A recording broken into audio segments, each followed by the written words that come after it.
السلام عليكم مستر. وعليكم السلام ورحمة الله وبركاته. بخير بك يا أحمد سلام إبراهيم. دي مستر. برس برسيارك من هيك لخدمت داين لخدمت داين برسيارك من ضلبت نوسر سرسامي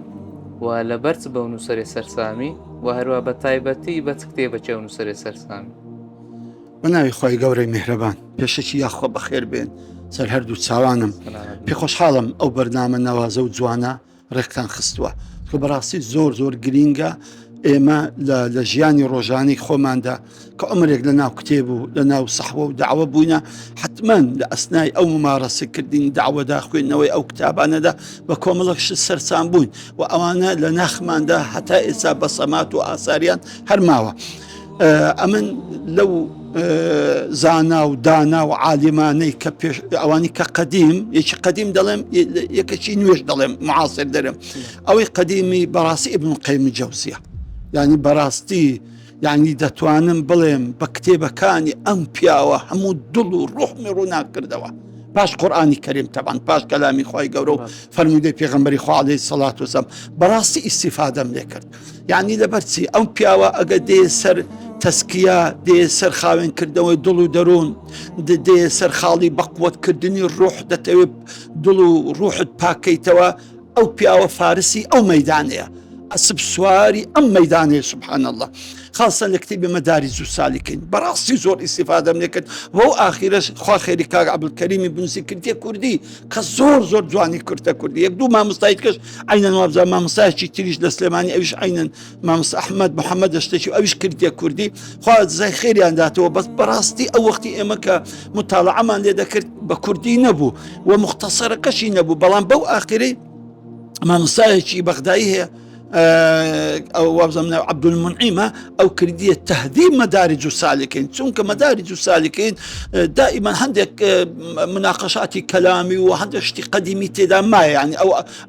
أو شرق سيك وقت خوي لبين متكلمين ولبين فلاسفة ولبين برين معتزلة وأوان ذهب أو يشهر آثاري أو خصاني هر تدا ما بلام عموما براستي كتب براستي دستي روح الدقريب بلو مقام إحسان الدباتن خاڵێکی تێری قووەتی ئەو مؤلفە ئەوەیە کە بەڕاستی لە مەسائل علمیدا سبحان الله يعني براستي إبداع دكاتن يعني هر مسألة خلافات فقهية بي دي مثلا أو مسألة دو رأي لسرة دي همو دليل كمي دين توا أواني كدلين أوها دوايا دليل مقابل وانيش دين توا دليل أوها أو زباشا رأي خوشي ترزع دكا والرأي خوشي كترزع دكا يكو مرة دليل دين توا يعني براستي بوا إنسان مشكو مداريشي دبتوا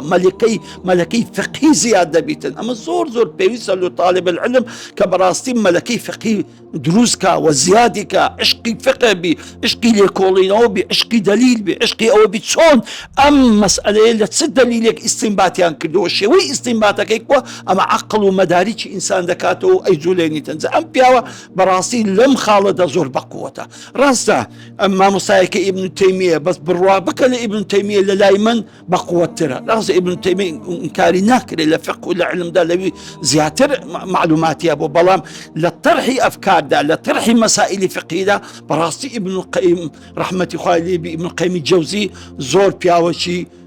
يعني نوازة وغريب وسيرة لو بابتانا ده إذا كومالك مواصفاتي تريشي هي يقلوانا جواني قسكاني ناشي تعبيركاني جواني وشكاني براسي دل دفرينيتن يعني خاصة لغتي روح كاك أحمد جان روح لغتك زور تايبتي خويا أمو كنازاني بلغتي روح بنوسيتن براستي أم بيا براستي جوان توانيتي لغتي روح بكار بيني لكاتي نوسيني كتابة كاني دا زا كتابي زور يعني ما شاء الله أو كسي كخليي أو بياوبو إترناتواني إلا دبي همو كتابة كان بخوين توا لو مؤلفان ولو كاتب ولو زانو داناني كمعاصرين أو الشيخ عبد الفتاح أبو غداية هزار رحمتي خوالي بي غرقي رحمتي أنك أم بياوة براستي يعني ككتابة كان دخويني نفسه بوني بيغمبري ليدك عليه الصلاة والسلام والله بوني حضرتي رسول الله ليدك صلى الله عليه وسلم أوندب بشتيشي خوش وناسكو جوانو علميان اشتين وسيا وكتابة كان يشي زور ناوازن زور كتابي بقيمة زور كتابي قورا مثلا يقلو كتابة كصور تأثيري لبن كرت قيمة الزمن عند العلماء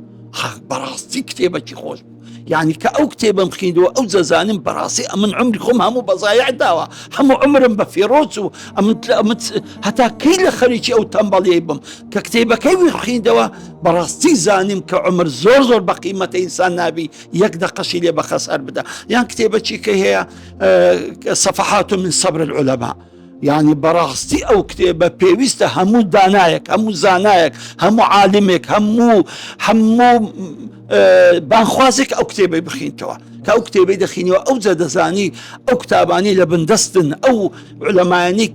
كنابيان ديني تسند زحمتيان تشيشاوة تسند نارحتيان تشيشاوة تسنديان فرميسكو آرقا لبيناوي أو علم خركنوا ريشتوا زبراسي أو وقتي قدري كتاب مكادن دزاني والله إذا سينا ومكتبي كتاب ماسي دكي دبري أوانا خوين وآرقا جياني خوان لسر أو كتابانا دانا أو وقتي قدري أو علماني دزاني أو وقتي أصلا جرأة ناكي ناوي يك عالم بي نري رحمتي خواهي بي أصلا جرأة ناكي مخالف قصيك عالمي راوستي لو كأو وقتي دزانا أو عالمة بس هدر دا سريك بس نارحتيك بس كولا مريجيك توانيتي أو علمي خركاتو إسال بأساني وبحازري ولا بندستيتو